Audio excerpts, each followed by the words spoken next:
I'm sure we'll talk about how bullish we are during this conversation, but it does make me think, that I'm vibes toward more long-term thinking. And so people are like looking at the next like year or maybe even years. You have to have something for everyone, because I do think ultimate success is multi-generational. So the thing that will make us go viral, I think, and really become something that becomes a craze is likely to be down the younger demographic. I think the growth in the community is still in a very sort of upward trajectory, and it's getting more real. Hey everyone, this is Southern Fried Chad again here with dubbing for the second time. A very important member of the community, makes tons of great content. He is the creator of SPX Station. It kind of aggregates different SPX6900 content. And is also helping lead the charge for Amsterdam conference in May. How's it going, man? Yeah, very good, and very excited and honored to be back on. First time round, I thought it was a privilege, and it's really nice to like be able to come back. That's what is it? About 6 months later. Yeah. So looking forward to catching up. Last time I was very conscious of the fact that I had so much to say about so many different topics. So I'm hoping this can be a little bit more two-way as well, dialogue this time, and a bit more relaxed. I thought it was very good. I thought it was really good. Everybody loved it too. It was probably the best performing episode at that point. So I think you were episode 10, I believe. So yeah, it was really good conversation. When we last spoke in July, I feel like a lot has happened in the community since then. How do you feel about that? Yeah, absolutely. Like, I think the growth in the community is still in a very sort of upward trajectory. I think there's also this like sense that it's getting more real. I've talked about that kind of like in a couple of places, both online and in some spaces. And I think as we all start coming together and you can see people doing more and more things, like whether it's IRL activity, whether it's building websites and platforms, that for me, there's been this shift of like taking what was like really a mimetic set of ideas, and we're going to flip the stock market and starting to make that real. And now, especially since we had the like first conference in Art Basel, that felt like also a sort of like a pivotal sort of before and after moment. And we've got the ones that are going to be coming up this year as well. And also I kind of like, it was one of the things when there was a lot of discussions recently about content and how content has evolved. And I think that's probably something we can talk about a little bit, because that's been sort of like, there's been some controversies there, I think, is that you can also see that shift in the content in some ways, both in its diversity, but also I think it has got more real as well. And especially what I see, especially with this SPX station, is that we have got more and more IRL content over time. And that has become kind of a value almost of the community now. It's like one of the most real communities out of all of crypto, which traditionally in crypto, it's like actually the default is to go, completely anonymous, right? So that's where I see the shifts. I think there's obviously people that maybe aren't as active as they were 12 months ago. And actually, I kind of realized I haven't been quite as active on socials as I have been, mainly because I've actually been building. I've just had my head down, like writing code and in a way that I haven't done in like probably like 10 or 15 years. Oh, that's awesome. That's been fun. But also I said this the other day, I still feel like we have very few what I called fallen soldiers. I made a post about Yeah, this yeah, recently, in the sense that most of all of our heavy hitters are still here. Some people get that kind of like they're in their honeymoon period and they kind of like want to share everything and they're so excited to have discovered SPX, yeah, and then they want to share that and share their ideas and what it means to them. But we don't really have like so many people that have just like left and disappeared. yeah. I think you can see that, you know, the various kind of waves and of holders, and I think you probably saw Matt Beck. Am I saying it, Mary? Matt back, yeah. Yeah, he's got to watch this now. Yeah. Brain freeze there. Yep. Yeah, and saw his like graphic that he just posted Yeah. with the sort of you know, how much the supply is getting, you know, and the supply shock that's happening over time. And I think you can see that in all the socials as well. Yeah. It's like people who become established, and their holdings become established, and it's not like people are just moving on to the next thing. And I think more than ever, what we can see in other communities, other coins, whether that's utility or memes or whatever, that is becoming such a big point of differentiation. It's like it's very hard. Like I can literally only think of maybe one or two coins or communities at the top of the head off the top of my head that has that trajectory. So I mean, you know, I'm sure we'll talk about how bullish we are during this conversation, but it does make me think, that I'm more bullish than ever. But I also feel maybe another thing that's also I feel shifted is because we've had like what I don't think we're in a bear market, but we've definitely had a cooling off period over the last few months, and there's a lot of people that do think that we are in a bear now. I think that's also shifted a lot of the vibes toward more long-term thinking. And Yeah. so people are like looking at the next like year or maybe even years. That's also something that I've seen kind of shift over the last 6 months, rather than what we maybe have expected, like we might be going into a parabola phase. Now we're in a lot more like uncertainty around when a parabola might happen, Right. and like an epic blow off. And I think that's healthy as well. It's kind of like we know it's coming sooner or later if we just keep on the path. Is it 2026? Is it 2027?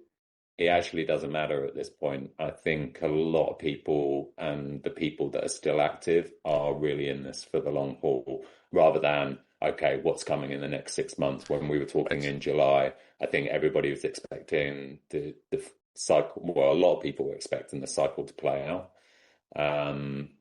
Or we go into sort of 2026. Now I think we're in a sort of period of like, well, nobody really knows. Right. But we're in it for the long haul. Yeah, I think I remember feeling, because everybody had those, I think a lot of people had those expectations of parabola into 2025. And it felt sort of like this looming date over everyone's head almost, or it kind of felt that way to me, because I could sense that there's people in the community who are like really expecting that, you know, the blow off top, the Murad, what do you call it, prophecy to come true, I guess. But he said numerous times he didn't know if it was going to happen this year, but a lot of people see that number and just assume it. And what I've noticed is since that's passed, like exactly what you said, people have been more, I think most people have gotten over it. And those that maybe didn't, I don't think it's kind of probably a good thing. If they've left, that's probably a good thing, in the long run. Although I think I haven't noticed anybody leave over that. But I did notice a lot of people posting about it, you know, leading up to it, like, it's coming. And it's like, guys, it's not going to happen this year. Because the closer it got, after October, and it became pretty obvious that wasn't going to happen, definitely then. But anyways, it's been interesting. And I think now that that's past us it's taking that shift to long-term thinking, I think makes a lot of sense. I also like one observation I would make is like now we've had kind of like, you know, a big reset. It does feel like we're all building from the same place, when at various points in the last, especially the last year, there are people that I feel, got in at very different times, very different prices. Yeah. But it feels like now there is a chance to build a foundation from a place where everybody's going to be anchored into this range. And if we go and build up from here, we're going to take everybody with us. Another thing that I was kind of thinking as well is that also presents massive opportunity now for onboarding in a way that True. maybe like you're always a little bit more nervous about it when, prices shot up to say true. $2 plus. Yeah. And that's something I might come back to that actually as a conversation of like onboarding people generally and like the opportunity that there is to do that whilst we're in this period where we're setting a new foundation and base. Yeah, that is a good point. Yeah, people are growing in their stack for sure, which is really cool to see. That's why it's like, yeah, we didn't get the fun and excitement like a lot of us were expecting, but I mean, it's good in the long run because people who truly believe get to get bigger holdings, which I think is good. There was a tweet you sent out after the Miami conference that I thought was interesting. You said you had massive FOMO for the Miami event, created that for you. Can you go into that a bit more? It's just simply that I would have loved to have met a lot of the people that were at the event. And I'd actually I guess it ties into a few things as well, because I had a few missed opportunities to meet some of the crew that are in London, particularly Seb. And then this was the thing that I kind of like thought, can I get over to the States at that time of year? And I just had like too many other commitments, and it just wasn't a possibility. And I do think that will always be the seminal kind of moment of like when Aeons really first like came into the world. And if you think of like we like to use the sort of like looking at things like as a network state. Well, one of the things that a network state, one of the steps in it is when it actually starts to come down from the digital realm and into the physical realm. And that, I think, is probably the first, maybe it's not the first. I can think there's been a number of events, but to really get some of the core members of the community all in one place, all together and networking. And yeah, of course, I would have loved to have been there. But now we've got other things coming up, and I'm hoping that I can come to actually both of them this year, but particularly Amsterdam. Of course, going to be there. Yeah, no, the Amsterdam one is really shaping up to be quite big. I was shocked by the amount of. It sounds like I'll have like maybe 100 people who have pretty much verbally stated they're committed to coming. That's insane. That's incredible. Yeah. We only had like 25-ish in Miami, and then we had maybe 5 people who weren't. Basically, we had it to where people could come in and out that weren't part of the community. So we had maybe 5 people who weren't part of the community in and out. So maybe we had 30 people there at any one point. But 25 actual Aeons. So it's, that's a huge step up, which is amazing. For Greenville, we have at this point like 33-ish. So it is more than Miami. But anyways, there were lots of learnings from Miami that I had and in planning it, and because it was kind of like it just kind of came together like totally organically. There wasn't, I mean, Ilya was a point person, but then it was very, it kind of showed that you do kind of need a strong leader in that, you know what I mean? Like in planning it, just having it totally decentralized is sort of hard. It can be a little chaotic. So, that was one thing I took away from that as well. And I think for my, Amsterdam, T-Dog's the main point person at this point. Yeah. Yeah. He's doing an incredible job. And I've noticed, you've been playing a part in it as well, right? To some degree. I have, and I'm in some of the group chat around it and stuff. I think it was just there was this Spaces actually that was like the first conversation about the event, and Jesse was on there, and he generously made the offer to provide some funds in the way that he did for at Basel. And, you know, I was happy to do the same as well on the spot. So I think it's just partly that I've kind of been able to put some extra funds into the pot. I have been invited to also like participate. I'm not sure how it's going to be now yet. Whether I do a talk, whether I'm on a panel, there's a few ideas that are floating around my head. So I'm hoping that I can actually be involved in some of the presentations. So we'll see. If you come to Greenville, if you figure that out, let me know. I definitely want you to be a part of something for sure. Yeah, I'd love to come over. I was kind of initially like, okay, where am I going to be? Because, you know, I move around quite a bit at the moment. I've been in Morocco the last few months, and I'm due to go back out to Southeast Asia. Cool. But now, when T-Dog first reached out, I was sort of like, what can I commit to right now? And then I was like, actually, you know what? I am going to plan and make that the priority. So now actually we've changed our schedule to make sure that we're going to be in Europe during that time. And then the way I'm kind of hoping that it might line up is then be able to, after being in Europe, we'll be able to come over to the States for a visit as well.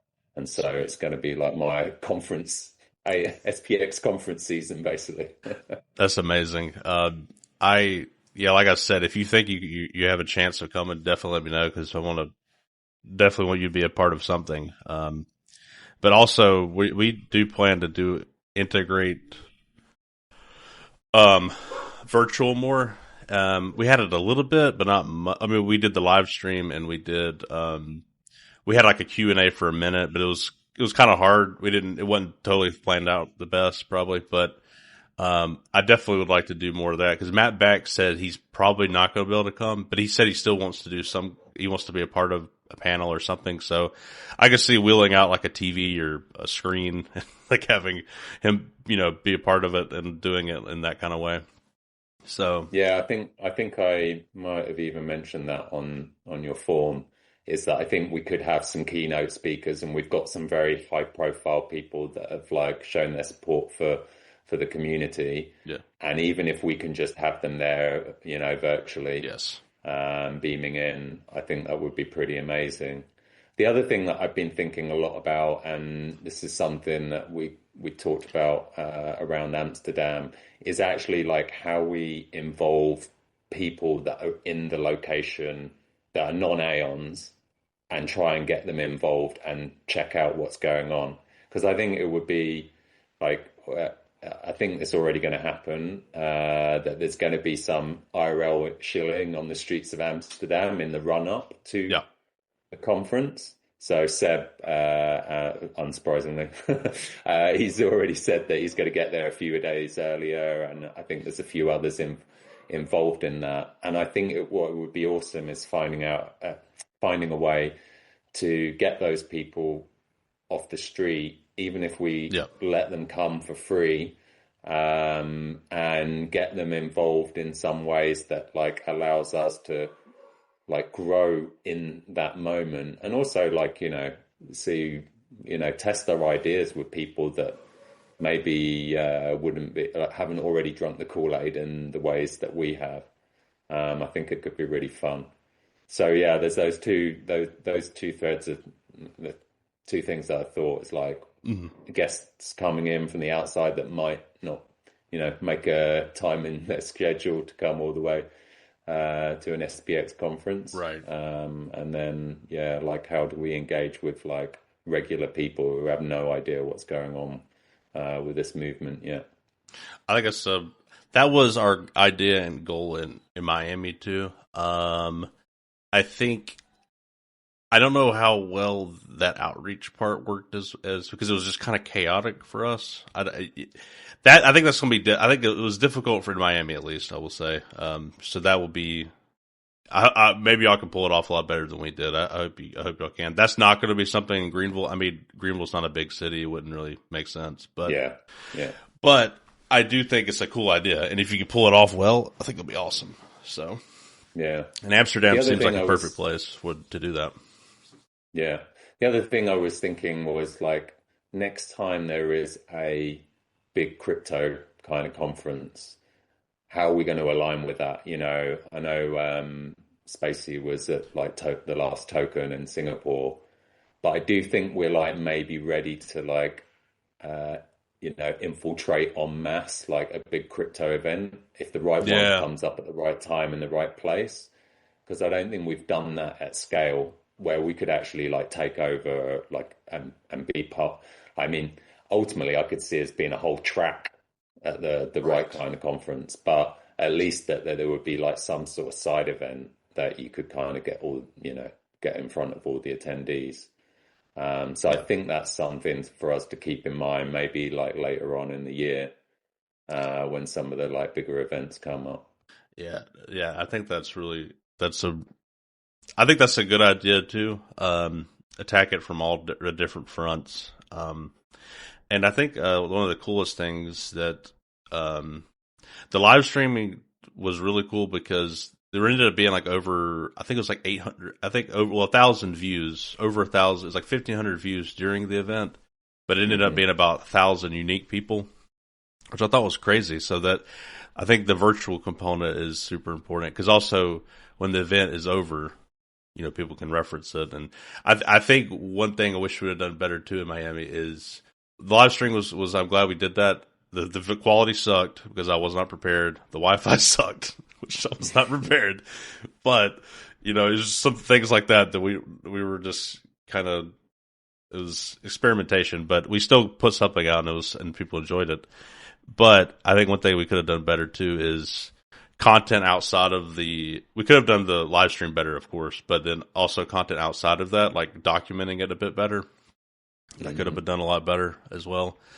So I want to like get maybe a couple people who are like at the event, hey, can y'all kind of focus on that? Maybe make sure we take some good photos. People who I've noticed some people in the Greenville event have mentioned that they're photographers and they could help with that. So stuff like that. You could pay somebody to do it too. That's not a bad idea, but yeah, I don't know. We've already, at least what I've seen in the conversation, there's already people that are stepping into some of those roles. Yeah. I think it might be, I'm going to say his handle wrong, STPC. STPC. Pro. I think, he's, I think, going to be doing the videography. Nice. And documenting. So it's, you know, it's like everything. It's an evolution, right? Right. I think T-Dog's very conscious of trying to get a venue where they already have all the kind of like audio, video, streaming stuff like figured out. And they're responsible for that, rather than you trying to ad hoc do it on yourself when you don't know what you're going to meet in terms of infrastructure, like you say, Wi-Fi, classic problem. So yeah, hopefully we can take everything up a notch, and I'm sure you will when you do in Greensville as well. So it's just natural. But then we'll look back at those kind of like early videos in the same way that, you know, Bitcoiners look back at their old conference videos and sort of like, oh yeah, well, look how far we came. Well, it was funny. Somebody says PlayStation graphics is Aeonified. It didn't look like PlayStation graphics. And it was so funny because on my screen it looked fine. I was like, it's working fine. And I was like, what the? It's not fine at all. Damn. Yeah. Oh well, that's what it is. Yeah. And at one point, I was moderating a panel, and I asked Christian, I was like, is there any questions in the chat? And he's like, I saw his eyes do this, like, oh God, what'd you do? And he was trying to click on the comments. He accidentally left the StreamYard, and everybody's like, what happened? The video went away. And then he went back in, and he's like, okay, it's good. I'm like, I'm just glad you didn't end the stream. That would have been really fucked it up. So yeah, it was literally all on a phone, and it was all, anyways, it was fun. It was fun. It was such a good time. And the live stream definitely added to it because you could see the chat was pretty crazy at the beginning. It was fun. But anyway, Krishna, I was like, Krishna, what did you do? Excellent. It was fun.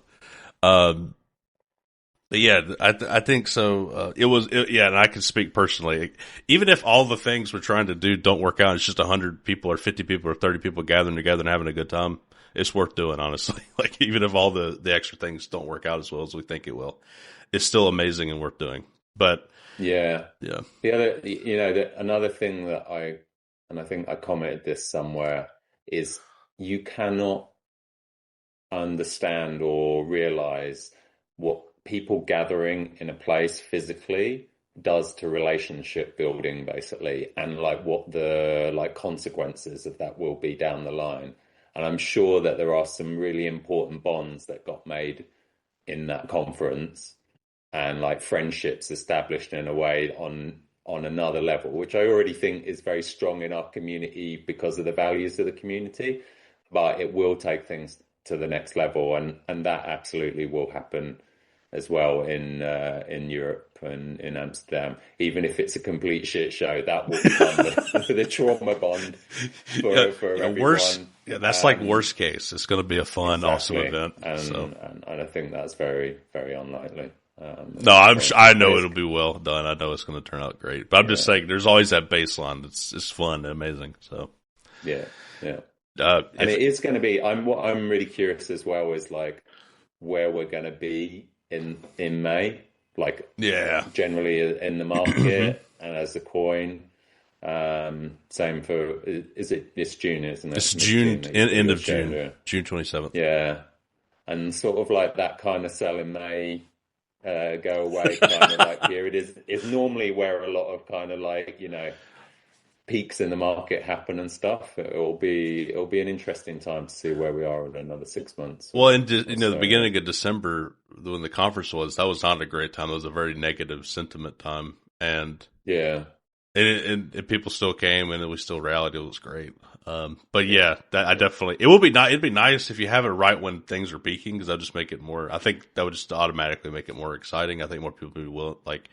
It's just a psychological thing. More people want to watch and those sort of things. But in my mind's eye, I'm trying to manifest that we're kind of reaching some kind of like normie critical mass, just as when these conferences happen. That would be amazing. Yes, it would like suddenly turn into something like way bigger than any of us could imagine. Yes, but let's we put it out into the cognosphere and let's see what comes back. Yep. I agree. Yeah, that was somebody was like, "It's not pumping." Somebody in the comments was like one jackass in the comments saying that, and everybody like shh, like went after it. It was funny, not in a bad way, but like, what are you talking about? You should. Mike was like, "That's whatever he says." It was too funny. Yeah. But yeah, like you said, I'd love to see you coming to Greenville as well. I would love to come to Amsterdam, but the only problem is y'all haven't. It's going to be the beginning of May, right? There's either one weekend or the other weekend that hasn't been fully decided yet. Yeah, it's kind of tied to venue availability. I think until they make the venue decision, then they can't quite lock down the dates. But I think it was like either the first or second weekend of May was the two that they were looking at. Yeah, I don't think I could come even if I wanted to, because I'm supposed to go to I'm supposed to go to a wedding. I think it's that weekend, and I just don't think I'll be able to come. I'll too busy, but I would love to. So how is SPX Station going?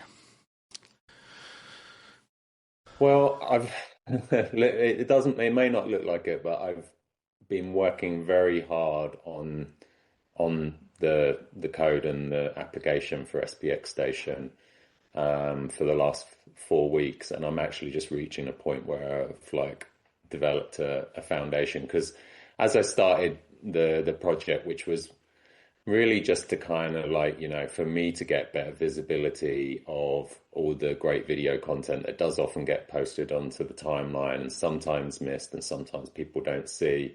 I started to like think about, well, actually, it would be great to have some kind of like big repository or history of all of the video content, and also like how that content ends up getting shared.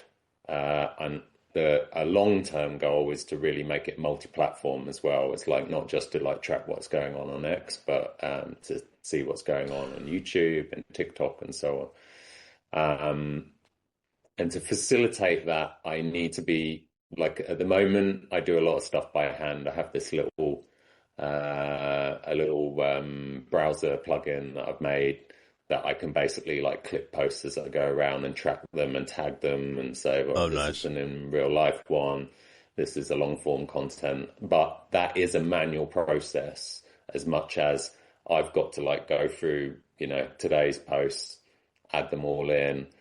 A lot of what I'm having to do is kind of like just eyeball them myself. And I'm trying to make sure that SPX Station is as high quality feed as I can. And one of the things is obviously you'll get somebody originally post a piece of content, but then a lot of people will repost the same thing, and they might not just like quote, tweet or repost. They might actually download the video and then post it themselves. So Yeah. I'm very conscious of like dealing with duplicates in the Yeah. system, and to make sure that we just kind of like, ideally you want the original poster, the original creator to be the one that always gets reposted first, and then not immediately start reposting anything that's come from other people, at least. And that what I'm just working on now, at least a call off period of a few days, because content will naturally recycle and come back onto the timeline. And I think it's good to show that content again when it does. But to do that, I have to do like to not make it like an increasingly laborious job that I have to do manually. I have to do some sort of like important automation, which actually means what I've been working on the last few weeks is something called perceptual and audio hashing, which basically means that you kind of create a fingerprint of a particular video, and then when you see that video posted again, you download the clip and you can match it in a database and say, oh, this video is the same as this video. Awesome. So you can think of it as like how Shazam works, or even how YouTube detects copyrighted content on their platform. So it's quite a sophisticated thing to do, and it's taken me a while to actually get it where it's pretty robust. But when I am able to do that, because I'm the single source of truth. Like, where have I first seen this video? Is this a recent repost of it? Okay, no, I'll label that as a duplicate. I'm not going to show that to anybody right now. But where I really want to get to is I want to open it up to more than just myself, multiple users that can submit content to SPX Station and say, oh, I've seen this cool video here. And then the system already goes, oh yeah, I've already seen that in another post and it was shown earlier. So even though that is a good video and somebody's reshared somebody's content, we're not going to repost it right now. So the idea is so I'm not the single point of curation, that I can open it up to anybody that would be interested in helping me curate and spot content. And then we can start to do some really interesting things. Like I really want to go back through a lot of the old posts and create like a historical archive. Begin to see like those videos that have like been posted over and over again and track the stats on that video over multiple posts, not just one post. That we can kind of see the evolution of content over time, what works, what doesn't. Maybe we can talk a little bit about that in a minute as well, because I've already got a few insights. And then the other goal is to allow creators to upload master versions of their content. I won't necessarily store them. They'll give me, say, a link on Telegram. Sure. We can talk about Arcane's building, actually, a big group at the moment where a lot of master content and videos are being posted up. But imagine you can give a link to a Google Drive, a link to a Dropbox, a link to a place on Telegram, and then a creator can upload that video and they can see, my video is being used in various posts. Or this would be also another cool feature, I think. That is cool. Often people don't know when they see a video somewhere, but they never know who created it, and they would like to give a credit, but actually they don't really know where the video came from. If we have some kind of like master database, then somebody could like give, and this will be part of the website, give a URL to a post, that's got the video on, and then it will say, oh yeah, this we first saw this video on this day, and this is the person that posted it. And if we know for sure, oh, and it was made by, Hype or Arcane V, we can tag it. And maybe we can do things like auto credits where SPX Station will post in the comments and go, oh, by the way, this is a video by XYZ. So it's become like a bit of a hobby project. And I'm not sure even like, sometimes I question, does this like have like massive value, and is it going to like really help in terms of like, the ultimate mission? But I've been having a lot of fun coding again, which I haven't really done in anger for many years. And it's really allowed me to get deep into like how the AI tooling is enabling coders. And it's pretty amazing. It's more than just vibe coding at this point. And that's giving me a platform to then think, okay, what other ideas can we go after? Like maybe it's something completely unrelated, but I feel like I've kind of recovered like a lot of my hardcore programming skills by building this project. So, I want to come back to doing some content soon as well. But this is another way that I know I can contribute. As we know already, we've got like a number of good developers in the SPX system. Oh yeah, and that's probably, maybe I'll just mention this last one, and then maybe you can ask me some specific questions. Another goal is to be able to give feeds of content to other places where we want to surface that content. And late Aeon built Aeon TV. I was about to mention that. He's already scraping SPX station posts. Nice. But I'm in the process. Well, I've already got some APIs. We haven't integrated them yet, but he's given me access to the code base recently. We want to basically allow Aeon TV to actually pull in via APIs and surface content. And some of the things that we will be able to do is like, for example, we did it in an ad hoc way. Show me all the stop trading and believe in something videos. Right. Show me all the IRL videos. Nice. Show me all the AI videos if you really want to like go slot maxing. That's another. And there will be some like things that will be able to like surface some information that maybe wouldn't ordinarily be able to surface on X as well. So there's a bunch of things that where I can see it going. But I've been head down on this, like, okay, I need to be able to enable more users of the system. It can't just be me doing all the work. I see it from a creator point of view, people finding and tagging content, so we get those into the system and track them. There's going to be a creator portal, if you like, where creators can upload their their reference videos for content and then see what happens to them. There's another thing that I've heard creators say, like, how can I find videos? Because it's a pain in the ass at the moment. For example, if you want to make a video where you string together all the IRL videos, and you've got to like do that by hand. I could give you a feed right now that just gives you every IRL video that's been posted in the last 3 months, basically, and a download link, and you get the content. And that's massive right there. Even if that's all it came up from it, that is massive. Yeah. Which it sounds like a lot of other things. It sounds like you could make like the late Aeon's TV site that he made. Combine, I could like the front end for your all the cool stuff you're doing. That's exactly the conversation me and him have had. We've been going back and forth, and because he asked me early on, he's like, "Well, what are you doing with this SPX station stuff?" And because I think he thought maybe I was going to build the same thing as him.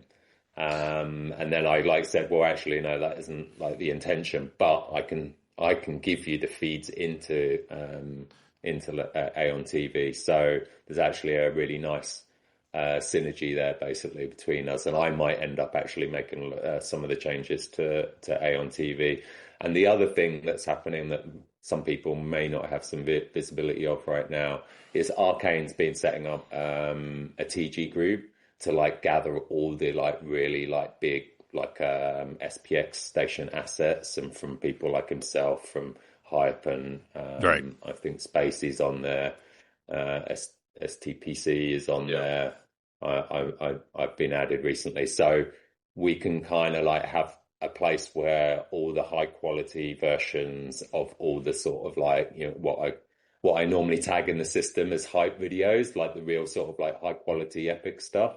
So there's all these threads of like content management and surfacing them and making it more accessible to the community. Because as Murad recently said, like we live in a videocracy, right? And I think video is the most important content, and that's not to knock any of the others.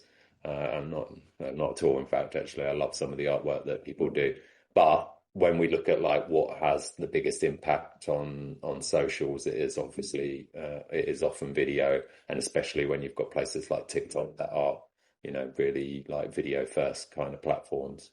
So it's kind of us getting a little bit more serious about sort of like where all this stuff lives, you know, and doing it in a way that isn't just sort of like, again, just silo everything into some kind of centralized function where we just have the, you know, creative studio that's in charge of doing all this stuff. That it actually enables new people to join, find stuff, access stuff, download stuff, make their own videos. You know, this is like kind of some of the things that sort of like drove me to do some of these things in the first place. And also like make sure that, you know, good stuff gets visibility when it comes down, and like make sure that we like, you know, because sometimes I was missing stuff on the timeline. That was like what started me doing SPX Station off the bat, and it would be like a video would come back like many weeks later, and I was like, how the fuck have I not seen this when it first like was posted? Yeah. Like I follow this person. This is somebody I've engaged with loads of time, and the algo has like fucked me again just because of whatever they've been doing to the algo recently. It's been bad. Even though we've just seen it have some improvements the last few days, like suddenly they just like hit a switch and like crypto Twitter is like reactivated. Yeah, it's crazy. Yeah, it has gotten better recently, but yeah, it's weird. And ultimately, I guess another thing I've been thinking about is our home really going to be like the home base for this digital network state? Is it really going to be X? Because I don't think it is in the long term, actually. I think I can see how a lot of things are in flux, especially about online communities, digital network states, the state of social media, AI slop. Like, I feel like social media is already changing, you know, dead internet theory is definitely like something that's like becoming a thing. Yeah. AI is like having a massive impact on that. And, you know, whether it's like AI reply guys or AI slot videos is overwhelming a lot of platforms. I think it was something like a quarter of all video content on Instagram is AI now, you know, this kind of like, you know, crazy stats. So in a world where all of those things are kind of like evolving and changing, it's likely, I think, that sort of like things are going to shift somewhere. And I think making sure that we're ready to find our new center, or that we've got like somewhere where it's like it's stable and we're ready to exploit maybe what the new opportunities that come up in the future, I think is really important. And somehow I feel like everybody's got a good sense of that, like intuitively speaking, not getting locked into one platform or another, realizing that AI is going to have a big impact, both positively and negatively. So yeah, it's interesting times. Interesting times. Yeah, I think it's good while we have that push to be multi-platform in case like X does what they do and anything crypto sort of related gets plugged. We're okay. We got other things, or SPX gets banned for some reason. I mean, who knows? So it's good to be multi-platform.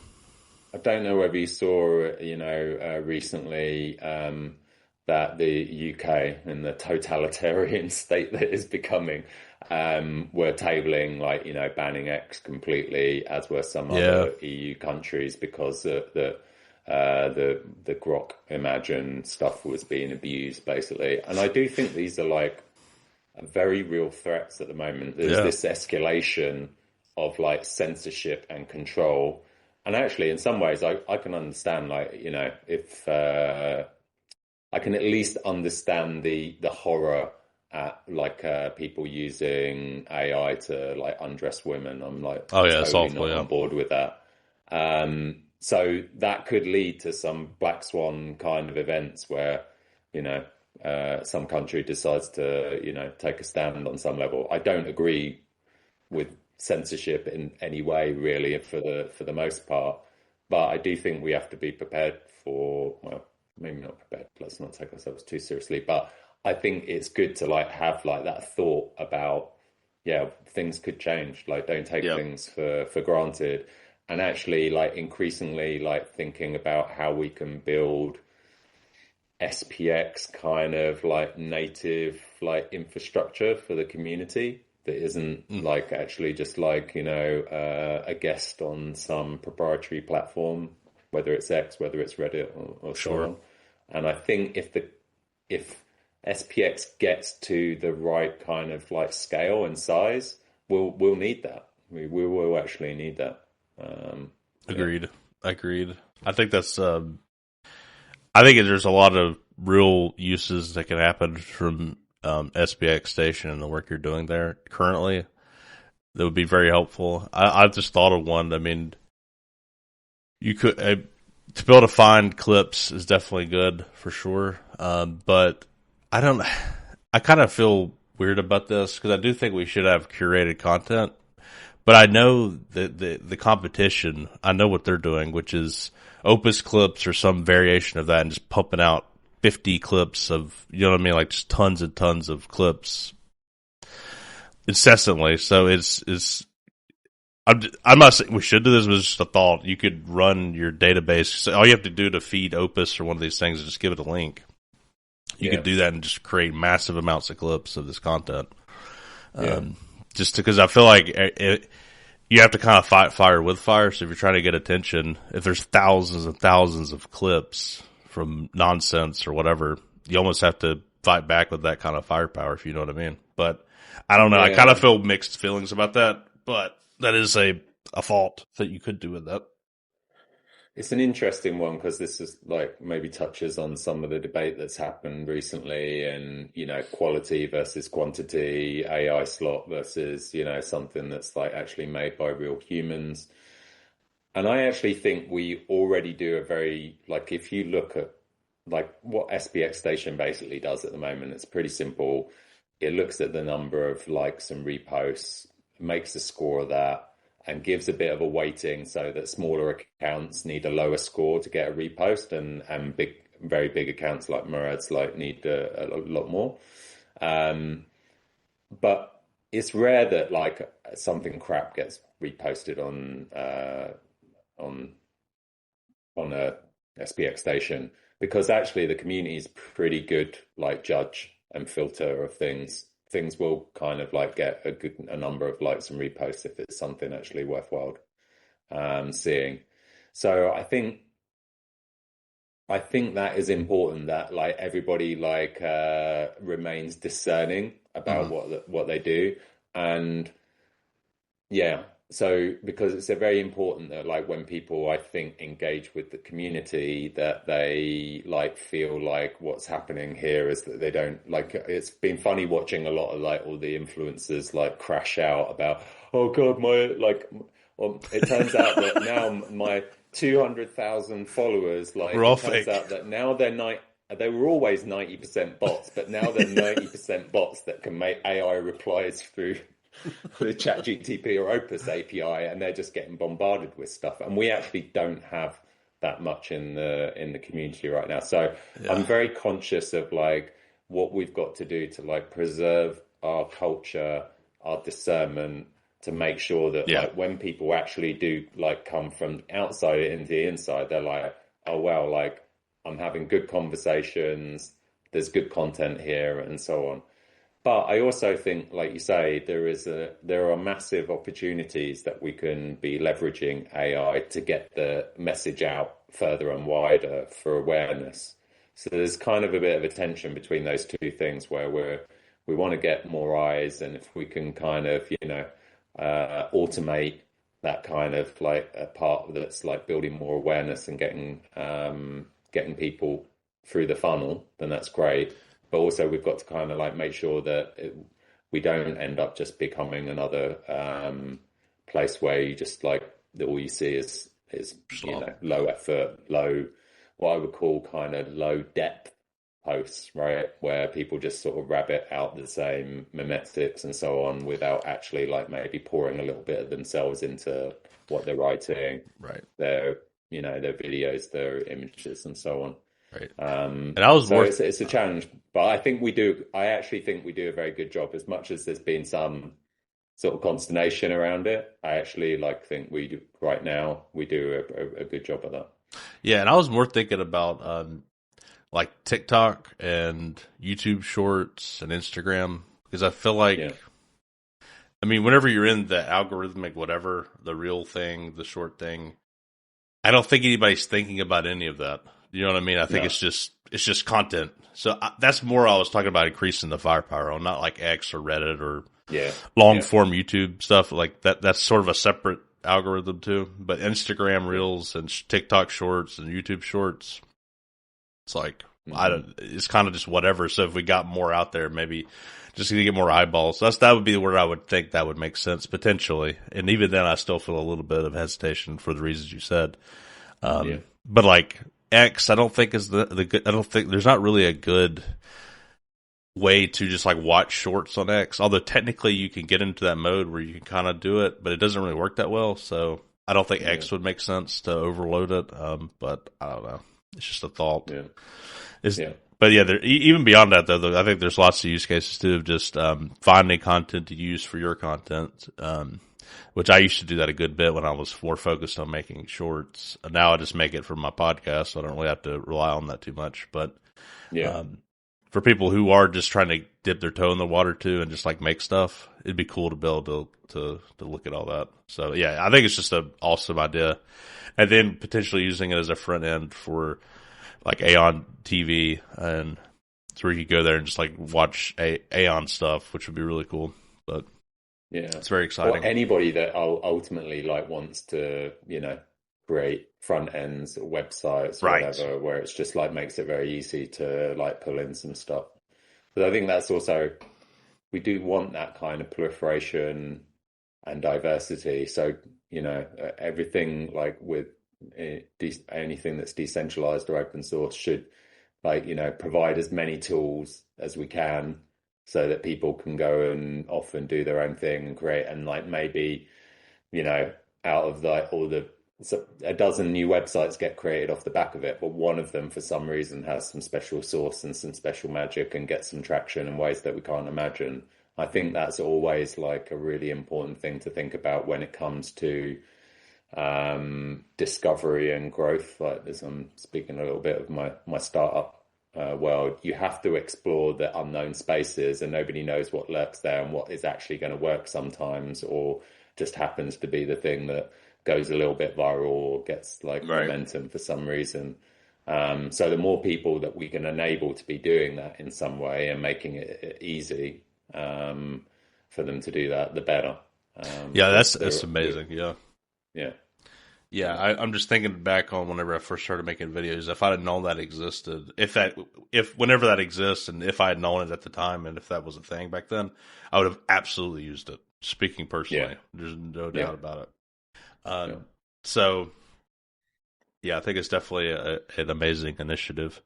And it's another thing. It's like I that's what makes our community different. There's people like you doing incredible technical stuff, and late Aeon and several other people that it is offensive when people say, "Oh, it's just a meme coin," or "Oh, it's just this." Like, no, it's way you don't understand. But I guess that's the opportunity. So, Yeah, I mean, this was something that, I hate to mention this person, but because I just saw a post from Bonk Guy, and mm. he was shilling his useless meme, right? And he wa- and it was the first time I've ever seen him mention SPX, and he was just going through all of these big coins and saying how it's the perfect narrative, and how none of them have anything to them, any function, any value. they're just all meaningless, useless. Like he thinks that's the narrative, and it's clearly not true. Like for anybody that is within the SPX community, there are like real things, and the way that I've, again, it comes back to the digital network state. We are like forming this country, this sovereign sort of like entity. And over time, like people are just like finding ways to leverage their skills, resources, and so on. And I can see like these threads of like the circular economy within the digital network state evolving. Like that's all you need, right? Really for a country. This is what the idea of the digital network states. It doesn't actually have to like be any more than that.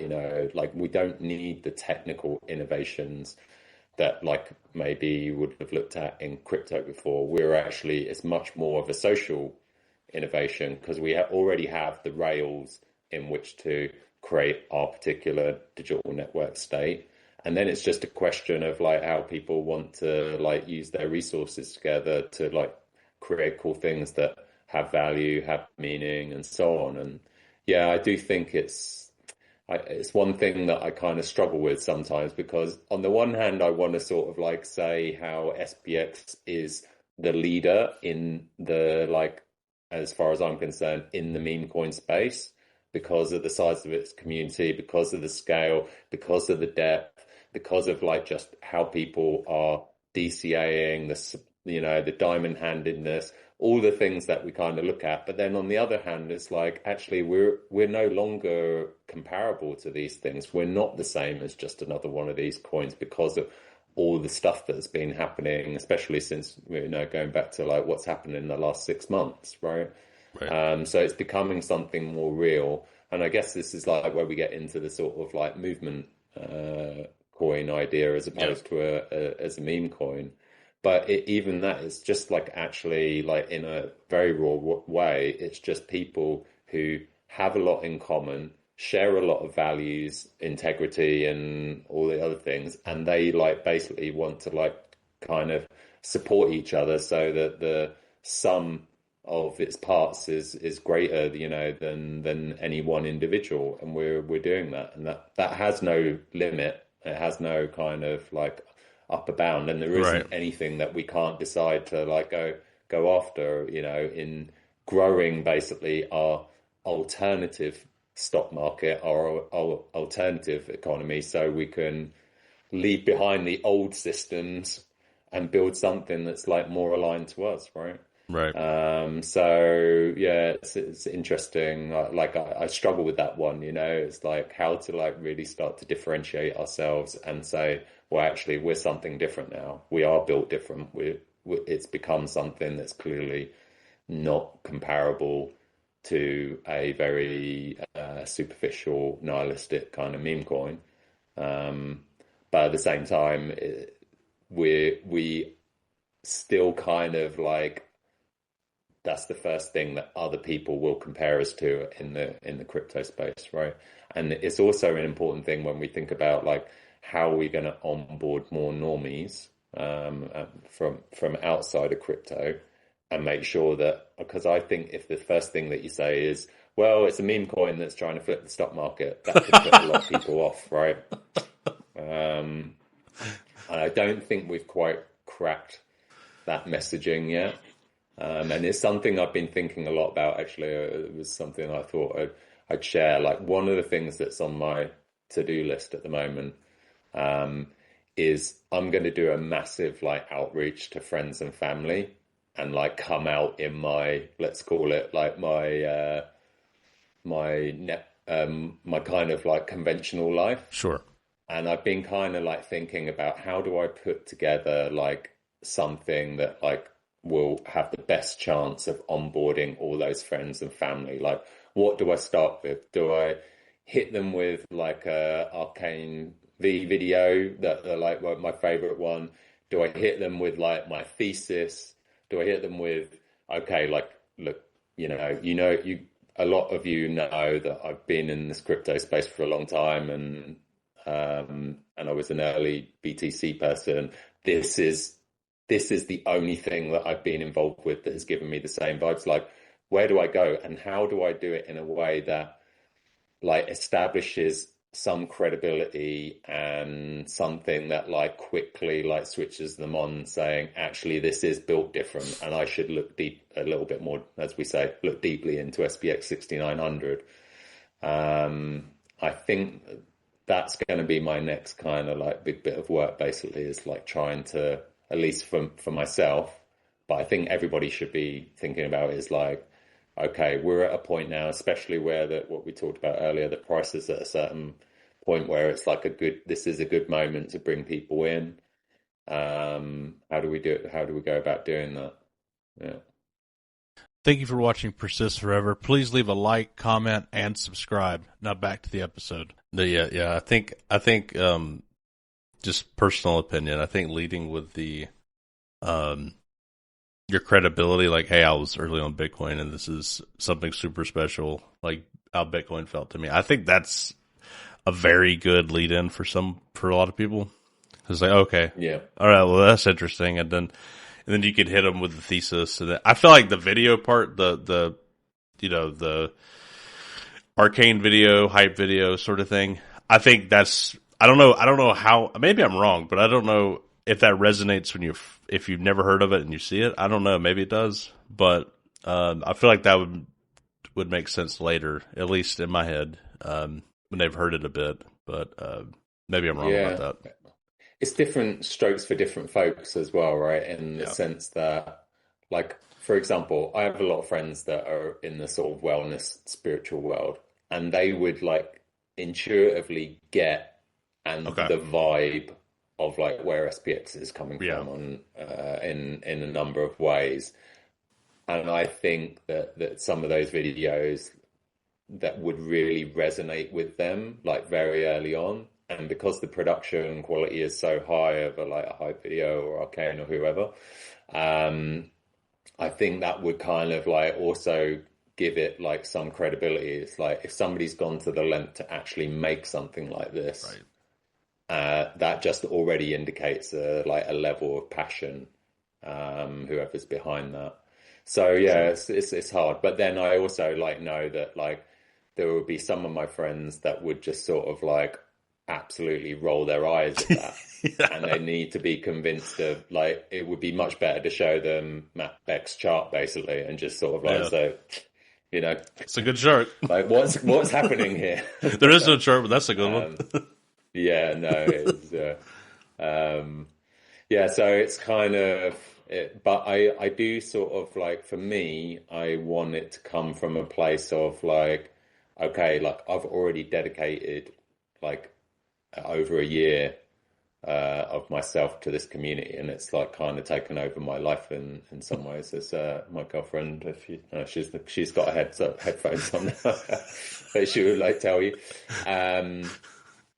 Yeah, and I want them to kind of like, you know, like feel that, and probably some of it was like, oh, that's why we haven't seen so much of you.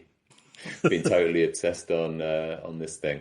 So how do I sort of communicate that in the right way? Like, this is something that I am really resonating and is authentic to me, and it's calling me like on a deep level, on a soul level. That's kind of what I want to try and communicate. How do I do that? Yeah, I did the podcast for a while now, and of course my wife knew about it, and but I hadn't told my family about it really at all until I don't know, like a month-ish ago, and they were very supportive, and they thought it was really cool. And I don't know, I get very stuck in my head about stuff like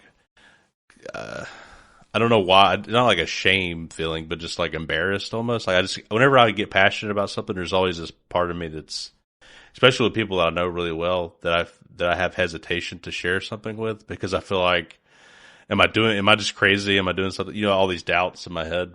So anyways, it was good to get that reassurance. And my mom particularly was like, this is amazing. You have a what? You have a podcast with how many people? This is awesome. So yeah, I think it's easy it took me a while to get over that, honestly, a little bit.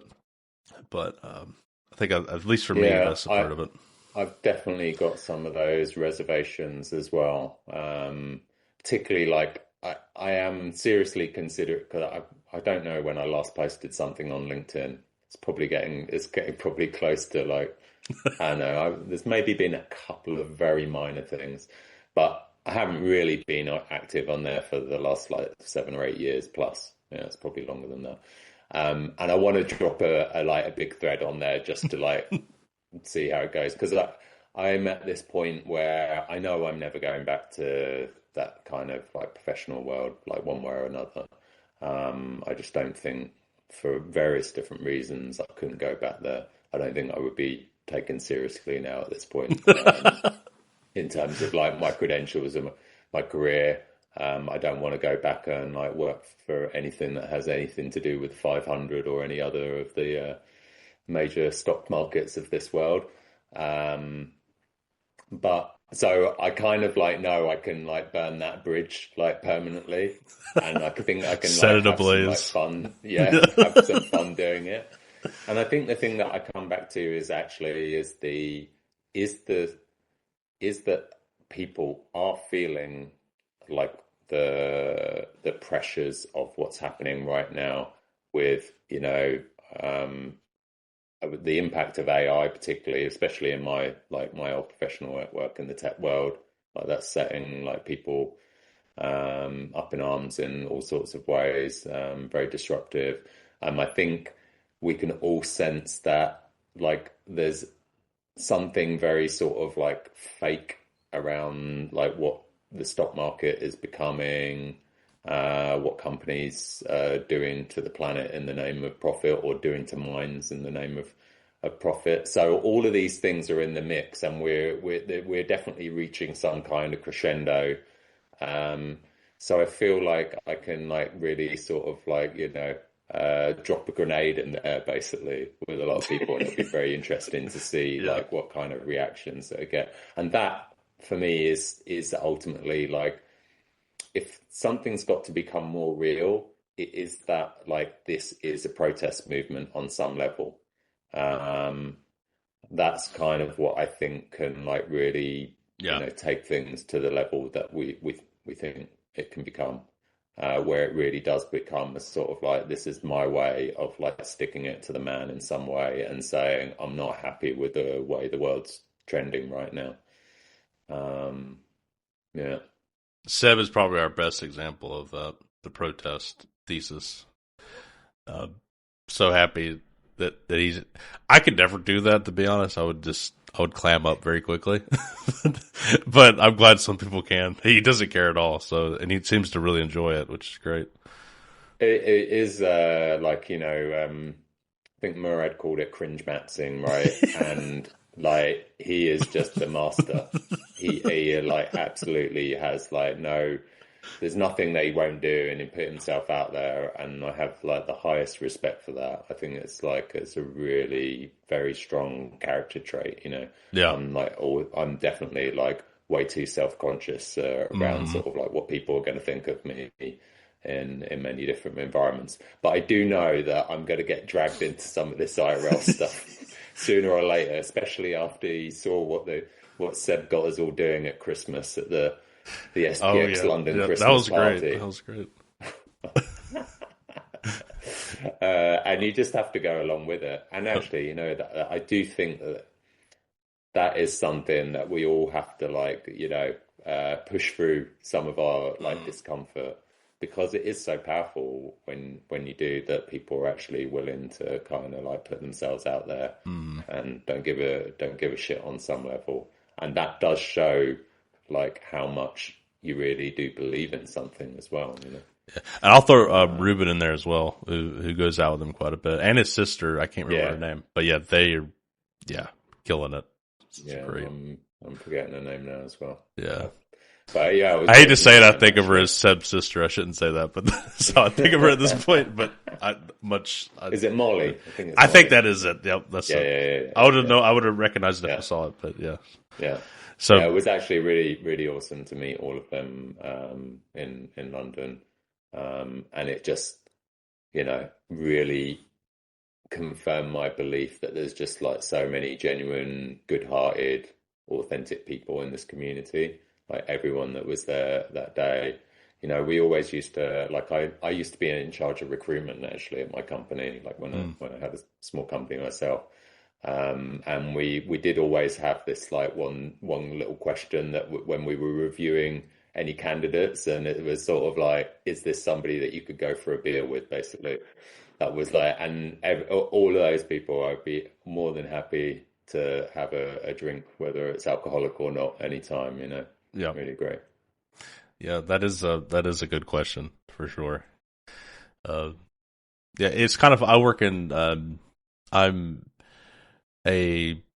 work in IT for healthcare software, and so what I've discovered is you could be the smartest, most technical, like whiz person, whatever, but if you lack soft skills, almost always, at least in my opinion, lacking soft skills is I mean, it's some jobs, but at least in the one I'm in, the role I'm in, if you lack those soft skills, you're probably not going to make it forever.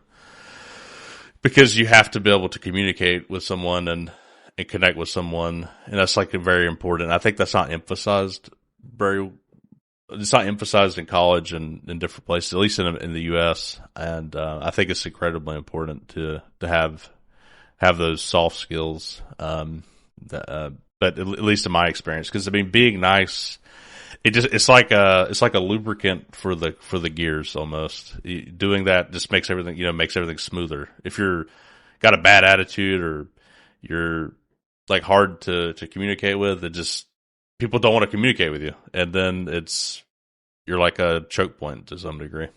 Yeah. I mean, you know, now I'm having lots of like career flashbacks, because you're absolutely right. And software development particularly has been a team sport for a very, very long time. And I say this as being one myself, we're often all a bit on the spectrum, in some way, shape or form, which can make engineers particularly like difficult to work with. And that was something that, like, in my company, me and it was three other guys that were the directors, and we had about like 30 people working for us. And some of them were all like special in certain ways, but all of them had high integrity, and all of them would always want to do the right thing, and could normally get over themselves and their hang-ups and stuff to like have conversations with people, and that's what made them very highly performing in the end.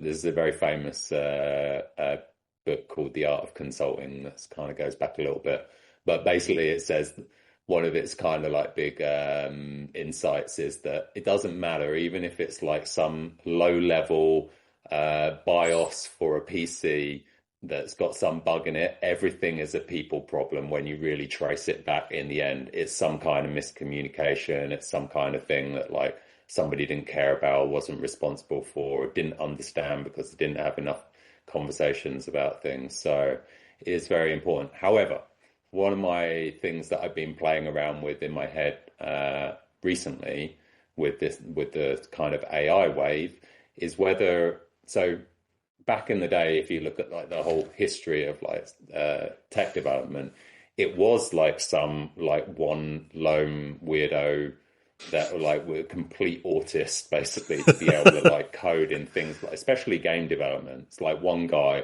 writing machine code, basically like assembler. Incredible, to get something done, and to do stuff like that, it's just a head wreck. Like I couldn't be effective in that kind of environment. But as things grew and got more complicated, you needed more people, and then they had to collaborate. But now we're getting to the point where, and this has been my experience when I've been building SPX Station, I actually built some applications that had a lot of things that were had a lot of things in common with SPX Station. I did a number of projects where I was working for media companies and dealing with a lot of media. For example, I worked for Sky TV, building a lot of their platforms that were managing like stuff for their news websites and so on. So we had like mixed media, had content management, all of these elements. And I realized that what I built in this, like probably about 8 weeks of work now in total, 10, 15 years ago, that would have taken a 10, 15 man team to achieve, basically. So now, like, maybe we're going to go back to it's just like one like hyper autist guy that's managing a team of 20 AI agents and like paying out $1,000 a month to Anthropic. Right. And maybe we're going like maybe. And what I realized is like the overhead at the moment, like one of the biggest bottlenecks is my ability to communicate my ideas quickly enough to my agents that are working for me.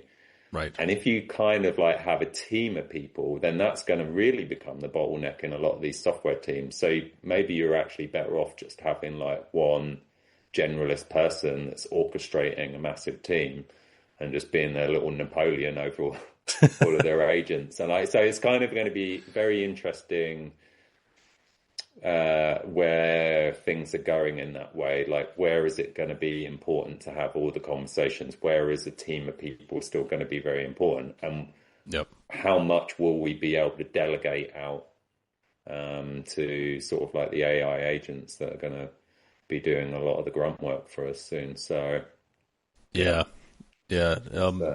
I question too, like how fast this stuff rolls out too. Like, I think like the high tech, on the cutting edge, it'd be instant, very quick. The company I work for, I would say, is a bit slower moving. It's in healthcare, so government adjacent, I guess, is what I would call it. So if you're looking for a job, probably a government job's probably the best way to go at this point, honestly, because they'll be the last to roll out anything, and it'll be done crappy. Yeah. So, but anyways, that's just a side point in terms of trying to keep a job. But it's crazy. I mean, if you starting a company now, without all that tech debt or whatever you want to call it, oh my God, you just go quick. It's really cool. Yeah. And I'm really interested to see, like, I can see it accelerating in the SPX community in terms of leveraging all of these things. And I do think that it suddenly becomes, this one insight that like I've seen pop up from a few different people is it suddenly becomes like a lot cheaper to try out things that you would have just sort of like said, well, we need to validate there's a need in the market for that. And that's the brilliant thing about things like SPX is that a lot of it that we're doing is for the love of the game and there isn't a profit motive. Right. So we can like do all these experiments and, vibe code stuff, develop stuff that ordinarily would have just been completely out of the reach for where we're at right now. Somebody like doing as a hobby project that all of a sudden are available to us.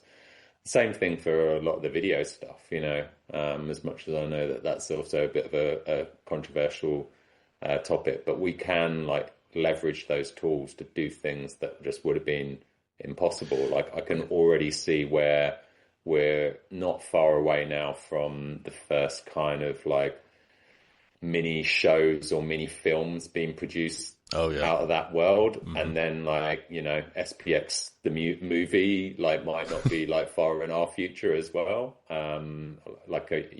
You saw Arcane's latest video and that was the first time he used like generative AI, like for the whole video. I don't know if you're aware of that. I was not. So like he was using Higgsfield as one of the like. That's the big platforms. One right now. Yeah, I was looking at that. It was cool. So there is that side of things, where we can like actually like go into like things that just wouldn't have been possible. Yeah. Certainly for people that are doing cult labor and have got like jobs and careers and commitments. Right. We can suddenly open up and do things and we can experiment like crazy with things as well. Yeah, I was going to mention that's the one thing. Like, I agree, AI slop is bad. Like, clearly, there's a lot of that because if you don't do it with discernment, like you mentioned, it can look like crap, and it's just a waste of space. But if you do it with discernment and you really are trying to make something cool, you can do stuff that you'd never be able to do before. There's no way I can make anything remotely like I can make now. So I don't know if it's Higgsfield or one of them, but it seems to be becoming more popular to where you could take reference video of some sort, like maybe you're doing a scene, whatever, and then you can make it you look like a different character in a space world or whatever you're doing. I think that's amazing because it looks way better too. It looks more natural than just the pure AI stuff. One of the things that kind of I see, and when I come back into like focusing on more creative stuff, is that I've been doing, like, I'm known for doing my dubs, which is the audio dubbing. But the next thing, and I think now the tooling's reached a maturity, is visually dubbing, right? Hell yeah. So you start taking scenes and actually like swapping visually characters out. And rather than it's not going to just be saying something different, it's actually going to be a different. So the one that I kind of like, the tooling wasn't quite there. But when I did that last, the Yellow Pill, the Matrix dub, I did like some experimentation before, and like, can I replace all the characters and like make Murad Morpheus and Neo, like making Mary Rose and so on. Yeah. Now I think actually you could do a pretty good job of doing some of those things. That's the next thing that's coming in terms of like being able to remix. I think just generally, like, if anything has some like real thought and depth put into it, it doesn't really matter what the tools are. I think there is something, like when you look at a painting versus a photograph, they have a different feeling to it and a different vibe, and it's certainly something that you can appreciate in a different way. But I still think AI and generative AI is going to be a great medium for people to use to communicate, something deep inside themselves, which is basically what art is. It's not going to be, we're never going to compare it to the other formats that have come before, and there'll always be something that feels AI about it. But if somebody is like, thought about it and taken it to a depth, then it will be another medium just as important as everything else. And it will enable maybe people that otherwise wouldn't have like maybe had the skills to like be able to communicate ideas and express themselves, that just would have been, they wouldn't have been able to do it because they're just like not naturally talented in certain other ways, basically. So I think that kind of was part of the conversation that was going on, a little while back with, AI Slop. I think all of it comes down to, I think it was Undy made a comment as long as you're like pouring a bit of yourself into it in some way, and that comes out in whatever it is that you're creating, it doesn't matter whether the quality, like even the quality of the production doesn't matter. If somebody kind of like can feel that part of your authentic soul coming out, it will be worth doing. So just like, don't LARP and just try to like put a little bit of your heart and soul into something. Right. So it's going to be, it's still, I think it's still going to generate a lot of attention. Like, because I follow enough of the AI people, it's like one day I'm like watching like somebody say like, look, I've like just produced a trailer for a movie that would have cost like millions for a few $100. And then the next post in my timeline is, I fucking hate AI. AI, like almost like, it's the really like triggering people in that kind of polarity. It really is. And I think being totally against it is a mistake. 'Cause, I mean, it just doesn't make any sense. It's like continuing to go to the library when there's Google or something. It's just stupid. You have to adjust to it. Yeah. I was very shocked though, when Murad was, I think it was when he was last on, and like how he's really like using zero AI. That shocked me too. I was like, zero, really? Never used it ever? He said, yeah. I'm like, okay. That's and I do think it is gonna change some people. And also if you didn't already have a certain level, like especially when it comes to kind of using it as some kind of like authority on truth and whether something is real or not. Because ChatGPT said, there are a number of arguments I've had with a girlfriend where we're like, really are you sure that, right, we're going to ask ChatGPT now and see whether you're just full of shit or not. And I'm like, but It could be, yeah, ChatGPT might not be the case, might not always be true about something, and I do think that that is a real risk. But it's for always sure. been a real risk. Like people are. Somebody was like saying like 90% of people are LLMs themselves, and they just parrot out whatever they've heard and just pass that on as gospel, and don't actually go and bother to look into something to first principles. So that's always been the case. I think it's just that AI is so convincing and will just spit out a perfectly laid out answer. It isn't a set of like search results or articles that you've got to read that you instinctively already know, well, this is written by a reporter or this is coming from this Wikipedia or whatever. So it can sound very convincing, and the way it kind of goes into your brain compared, like, because you're having a conversation, yeah, it has its dangers. But yeah, I don't know. It makes me. I've been wondering about like where do I kind of like make sure I sort of draw the line that I don't become too dependent, but at the same time, you know, the amount of things that has saved me so much time, Oh yeah, times. and allows me to kind of like, when it comes to the tech stuff, it's insane like how Yeah. good it is now. And like Imagine so not many using it for if you're a programmer. You'd be shooting yourself in the foot not using it. Yeah. Be Yeah, there's crazy. already, but interestingly enough, and this is a big conversation, I wonder how long this will last, is that like I would like to think I was like when I was at the height of my programming career, I was like a pretty good engineer, like probably in top 10%. And I know about good software development. I know, like, I won't bore you with all the like technicals, but like test-driven development and all these different like things and good architecture and so on. So the what I'm able to squeeze out of AI and keep it on track and keep it making good decisions and so on versus somebody who doesn't have that knowledge, it becomes a massive force multiplier to me. Similarly, if you've got somebody who is like naturally creative, like I was posting recently, I always say his name wrong. Solar Pass is one of his like crazy AI kind of like horror nightmare fuel videos. I Oh, I think think I've seen those. he There's a was while. behind Queen, like that was his token originally, but he's just gone into that kind of whole world.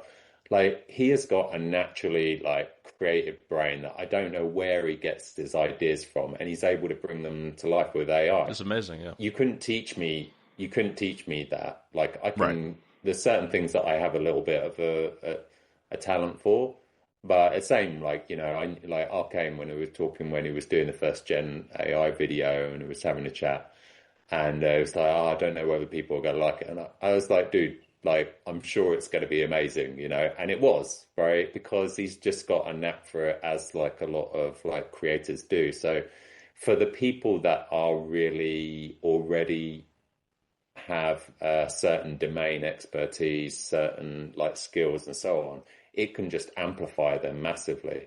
I think what it does is it sort of like what AI is going to do is hollow out a lot of the like what I would call the sort of like cognitive middle class. So those that are kind of like neither like because you've got the kind of like lower end of the bell curve, right? That are just basically pressing like grok, imagine, generate, and they're flooding the timeline. And then you've got basically the Jedi's at the top end of the spectrum. Like I read this thread, for example, on like the creator of Claude Code and his like his development setup, and it already blew my mind, like how many agents that he's running at the time and how he coordinates them all together. And that is making a 10x engineer a 100x engineer. But Right. all the people that just kind of like made their money by just kind of basically doing very vanilla kind of work, they're the ones that are like gonna like really get disrupted. They're gonna Yeah. have to like get on board with using these tools. And it doesn't make you into a good engineer. It doesn't No. make you have good taste either. It doesn't make you have good artistic insight. And I think you can always tell when somebody's kind of like got generative AI to just make something very vanilla, where they've actually left the creative part of it the creative ideas to the AI, because then you just get basically like what AI is largely is like the synthesis of the world's knowledge, like generalized Very into general, kind of some fairly generic thing. right. Um, I think so I I'm think not. feeding it Okay. reference material really helps too, with the creative side. Yeah, So if you do yeah, have yeah, yeah. like specifically, I've been I play the guitar, I play music, and so I've been dabbling with Suno, the AI music. Oh, yeah, yeah, It's yeah, like the yeah, definitive one, I guess. yeah. So at first you're just like, oh, this is crazy. Like it actually sounds, some of it sounds pretty darn good. It's really good at electronic music, particularly. It's pretty good at metal music too, like very technical, like precision based types of music. It's good at, but like you tell it to make a classic rock song, it sounds like shit. So it's really good at like stuff that's like more technically. It's also pretty good at doing like symphony type music too, which is pretty cool. Mm. But another what I discovered though is like if I came up with like a riff or something, I'm like, there's a cool riff, but to actually make it and to produce it will be a pain in my ass, of course. Feed it in there, tell it to develop something with it. It's like amazing what it'll come out with. And another cool thing I've done recently too, I actually created the intro to the Into the Cognosphere live show. That was all purely AI. I fed it a prompt. Oh, right. Yeah, I fed it a prompt to create the electronic trancey kind of music, and it's not like the best ever, but it's pretty good. And then I fed some lyrics to it, and I was able to place those over. It's like this like woman singing. It sounds really cool. And then, but then the other cool thing that I've just been dabbling in because I just think it's really amazing. And some people may be against it because it is copyright to a degree. But and it's not like I'm going to release it to try to make money. It's just purely for me to enjoy it. Like I've been feeding it old video game music and saying, make an epic metal version of this. Make a oh my god! I'm like, this is amazing. Yeah. So I've been like doing this. I've been like 50 different ones that I enjoy from my past. So eventually I want to compile because some of them turn out shit, some of them turn out really good, and then some of you have to go in and like mess with them. Yeah. And I want to compile like 15 or 20 and just release it to everybody to listen to if they're interested in it, just for fun. Like I'm not trying to make money. It's not the point. Yeah. But and then another thing is sometimes it'll be like, this is already a thing. So what I'll do is I'll feed it to another AI. I just say tweak the BPM just a little bit, and then you can get it in. But I know you're not supposed to do that probably, but it's so much fun. Yeah, it was. I've listened to some stuff recently, and I've been like pretty impressed. Like there was something going around, like a country version of like Gangsters in Paradise. Dude, the country music is pretty good too. Anything that's simple, like especially modern country, it can make really good modern country. Not old country, but anything like older school or like rock music, it's not as good. But yeah, modern country is really good. I showed some of my friends who are into country music. I made one, and I always said the best country song should be called "Shooting Deer and Drinking Beer." That should be the chorus. Why does this not exist? Shooting some deer, drinking some beer, and I made it. Or I told AI to make it with those lyrics in the chorus. Oh my god! I sent it to my friends who were like into country. He's like, "That sounds like a hit." And I'm like, "Yeah, I know." No, it's hilarious. No, but it brought up something that STBC said, and he drew a line at like AI music.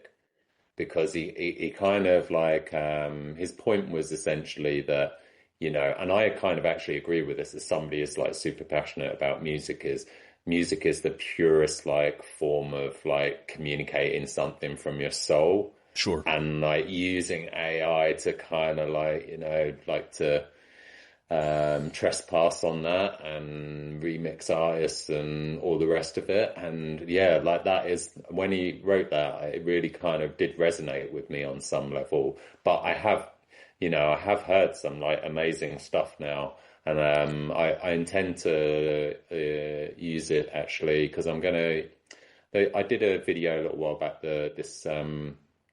the SPX6900 enter the Cypherpunk Cathedral, and it was like it was my first Gen I video, and it's a bit rough around the red edges and the tooling was there, but one of the things that I did was on the music side, I used the track off the Tron Legacy soundtrack, and because of that I can't upload it in certain places basically. Right. Yes. So I was planning on basically, okay, I see it, let me see if I can. I'm going to do a bit of a remix, and I'm going to do a remix on the visuals because I think I can do like a much better job and do like a whole kind of like recut of that. And the music was one of the things that I was going to do.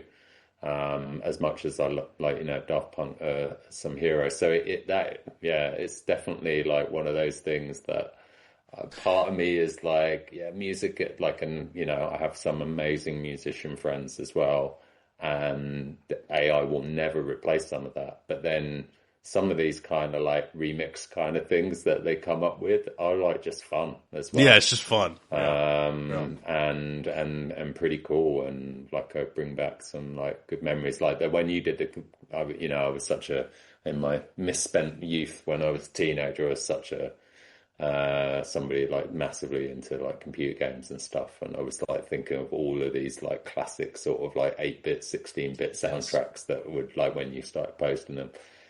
Why not? You know, It's so much fun. So much fun. Yeah. Like making them crazy cool. And then I've even done the opposite. I've taken some modern soundtrack music and then made them 8-bit pixelated chip tunes. Right. Those are pretty cool too. So yeah, I've been having a lot of fun with it. It's so much fun. But and it's also cool, like if you come up with a riff and you're like, okay, there's a riff idea, make a thing and see what it sounds like. And it's pretty cool to just be able to come up with a simple riff or an idea and then see what, because honestly, I'm not the best music producer. It's hard to do that. Like it's a whole thing, and just be able to feed it something and see what it comes up with is cool for me. Yeah, you're also like now, because I used to dabble in that electronic music basically, and you know the classic problem in making any electronic music is like getting something finished. It's easy to make like some like groovy bass lines and riffs and all the rest of it, and you're like, this is cool. And then when you've listened to the same like 16-bar loop, like you know, 15,000 times, you're ready to kill yourself, and it's like I can't look at this track ever again. And I think that will unlock a lot of people, that they'll like be able to like take like ideas and like get them to something like interesting in a way that like maybe wasn't possible before. Like I saw this tweet just the other day actually, which really resonated with me because I am a bit on the ADHD spectrum. It's like AI is going to enable ADHD entrepreneurs to take over the world, you know, and it's true because like that's our like, hardest struggle sometimes. We're it's like idea guys, full of like seeing things. It's like now we'll be able to like somebody will be able to finish off all these half-baked things and like actually get something over the finish line. So yeah, it's pretty cool. Yeah, I do enjoy the Suno. Anyways, but the intro to Into the Cognosphere is purely AI, and I've had several people reach out to me and say, "Where did you get the song? Give me the full song." And I've sent it to them. I'm like, "Yeah, I made it purely the AI." I'm not trying to. I would never try to BS that. Like it was purely AI, but it's the electronic is surprisingly good. And if you like modern country, which I don't, I just have fun making it and send it to my friends to fuck with them because they're like, "How is this not real?" And anyways, it's decent too, but. Yeah, so if you're into music, my point with that is I was kind of that way too, where I was like the idea of listening to music not created by human was like freaked me out a little bit. But now that I've done it, it's like it's fun to do. It's cool to do. I'm not saying it doesn't replace real musicians or anything like that, but I do think it will probably replace modern pop shit. I think it will because I think it can make a pop song just as good. I actually question it now. Whether these modern pop songs are just AI and then they've maybe used the voice of the artist to some degree. Because it literally sounds just like a lot of the AI pop stuff I've made just out of curiosity. Because it's so generic. I think generic music, the only thing you have if you're a pop music artist is your brand, I think, going forward. Yeah. I mean, it was already heading that way in some ways before AI because of a lot of like everyone's using the same like plugins, the same like tooling. Now everything's like digital in a box on your computer. Exactly. And that was having like an effect of like homogenizing already. And then obviously whether it's AI now generating the music, but way before that, the algorithm was influencing what was blowing up and what wasn't blowing up. So that whole world's become a lot more data driven, and it has been easier to make music than ever before for a long time. You know, there used to be, there was a big barrier to entry. Now anybody can like, SoundCloud's full of like wannabe like artists, and the scale, for example, in electronic music, where you'd have you could like literally listen to every release in the record shop basically in the 90s and like know every record that had come out and been Right. released that way. Whereas like now it's a bit like meme coins. There must be like 50,000 new ones a week, if not hundreds of thousands. And a lot of them are all shit as well. Right. So it's just the general, again, another trend, I guess, that we talk about in shitification, top overabundance, being able to filter out the good from the bad. Spotify is going to make great use of AI. I shouldn't say great, but they're going to make use of it quite a bit. They're going to feed that generic slop to regular people who don't discern or give a shit. Because some people are like, oh, this sounds fine. It does sound fine. Like, oh, this sounds like something. Whatever. Yeah. It's music. And unfortunately, a lot of people don't care. So they're... Yeah, like Joe Rogan, I don't know whether you heard a while back, but Joe Rogan got into a lot of heat because he basically said how like playing people AI music was like one of his new favorite things, and when he showed friends, they would be sort of like incredulous that this was going to be any good, and then he would blow them away with all these like tracks. And when he like said that on a pod a while back, like the whole music world was like absolutely up in arms. But again, it's like, I love people who can play instruments. I love like amazing guitarists and like people that like can just kind of listen to something and be so creative. I hope that doesn't die in the process. That would be a great tragedy. If anything, it may become more. That's the thing we've got to be. If anything, it may become more rare and more valuable to a degree. It may become rarer, like to have somebody who's talented at it. So if you are good at it, it could mean even more. I don't know. I don't think that'll ever go away. I think it's like artisanal stuff. Like artisanal stuff has great value to a lot of people. And it's still cool to listen to people who play music live. But all the people who have been taking advantage of the modern music techniques and, getting it down to a science, I think they're fucked. No. Unless if they have a brand, like Taylor Swift, whatever. I mean, she could release crap and I'd love it. Yeah. So, I don't know. That's my theory, at least. But, yeah. And another thought is, I was talking to STPC about the music thing because I know he had an issue with it too.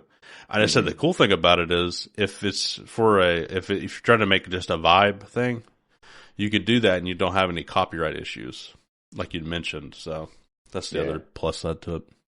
Yeah, absolutely. Yeah. If resources or money wasn't an issue, or like a thought in your brain when coming up with what you would like to see from SPX next, like what in your wildest dreams, what would you like to see? Yeah, I don't know. That's a good question. It's nothing that I think like some of the things that, and they're already happening in some way, shape, or form, is like real kind of genuine like economic infrastructure, to like use use the token, spend the token, share it around, make it more viable as a real currency of some description. I think those are the kind of things, but I think that is actually already happening on some level. What was the other thing? I don't know. I would love to see like, and again, people have talked about this already, and I don't think we're like really at the right scale to make it happen. But I think like it'd be amazing to have some like headquarters in like some strategic parts of the world, like where we actually, and this again is another step in the sort of digital network state, is actually physical presence in the world. That would be a really good one. How we actually like turn maybe the token into a genuine index in some way in the crypto space. And I had a little bit of an interaction with is it not cretinous keys, or anyway, he like, is it that how you say I think his that's. I think that's. handle? Mm. Yeah.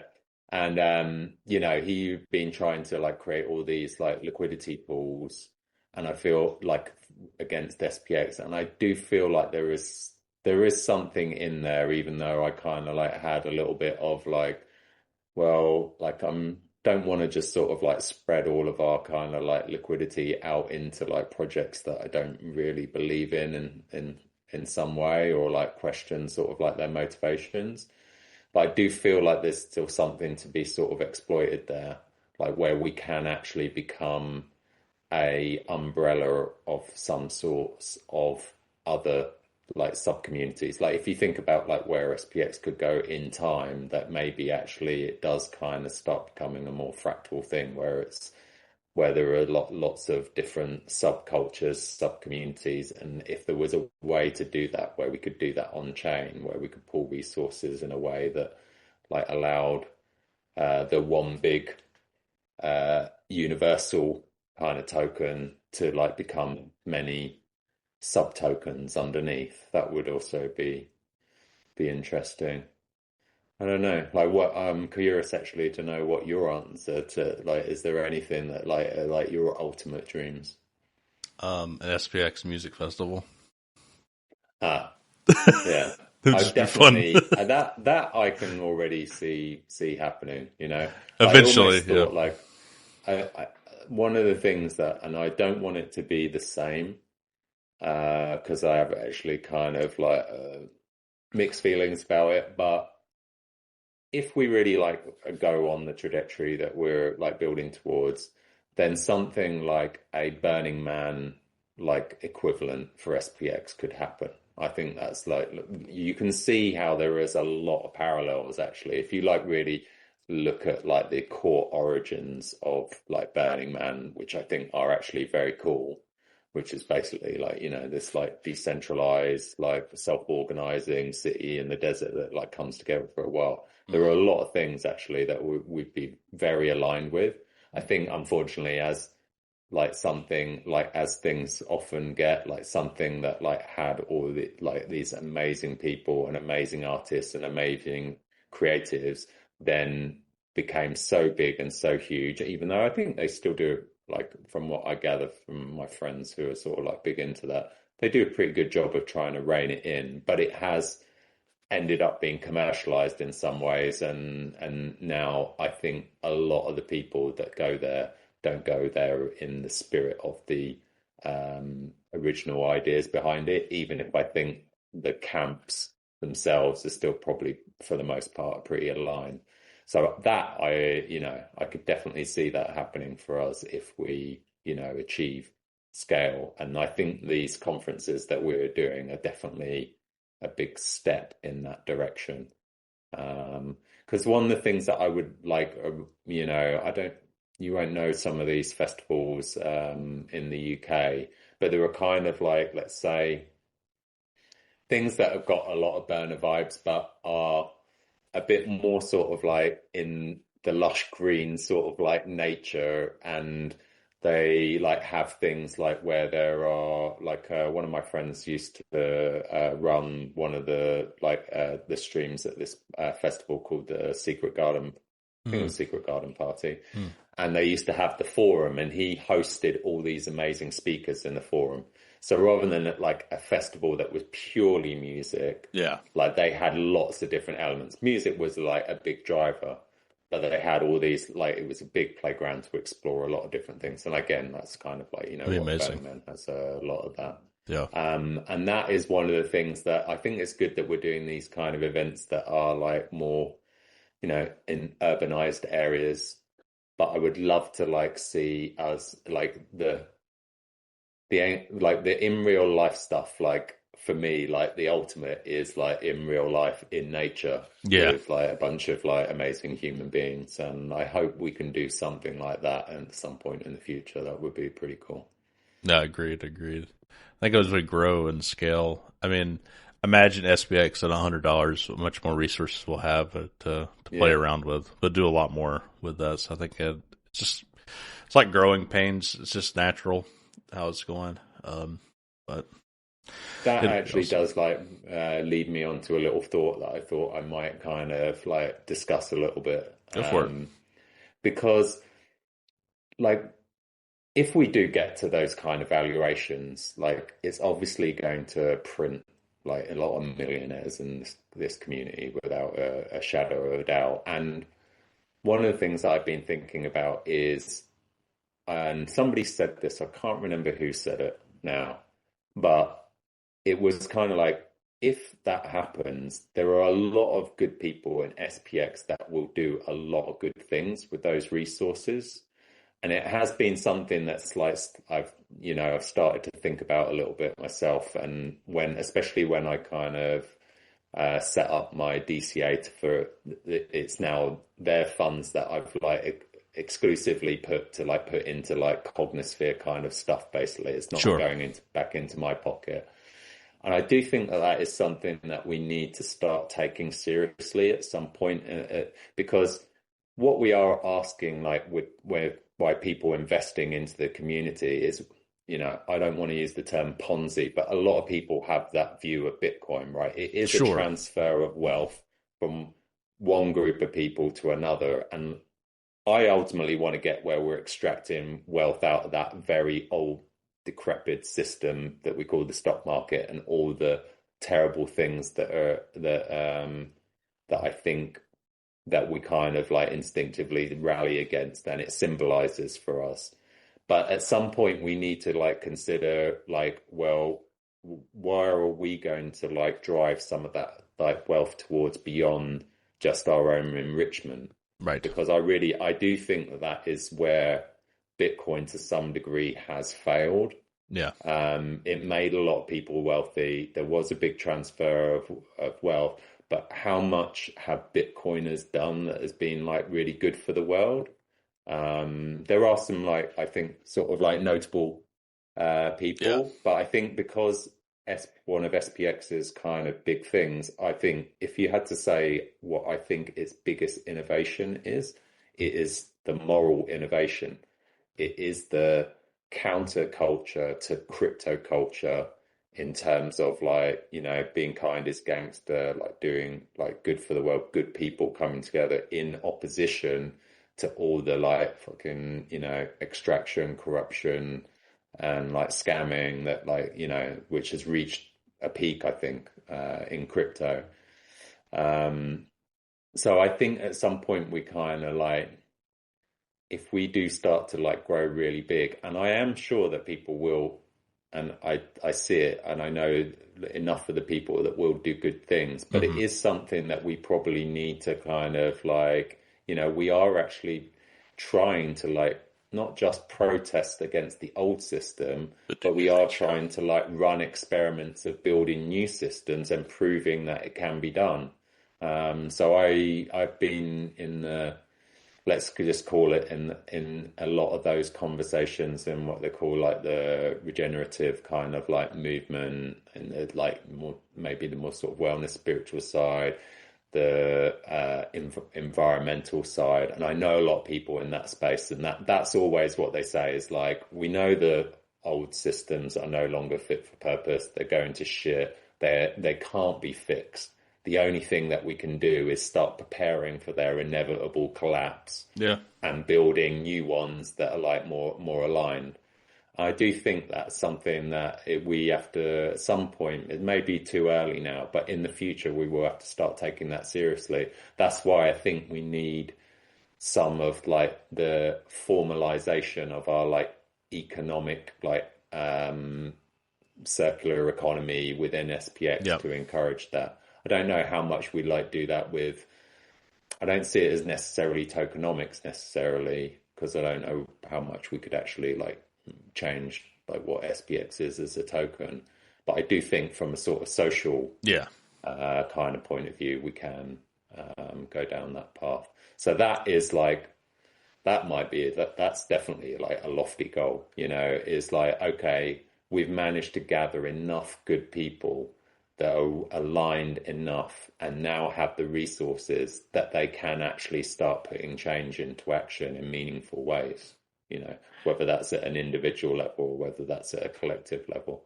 we're not big enough yet. I think we're still, some ways away from that, but it will come, because otherwise, we will run the risk into falling of all the old traps that have happened to a lot of crypto projects, right? Yeah. And like, how do we pay it forward? How do we give back?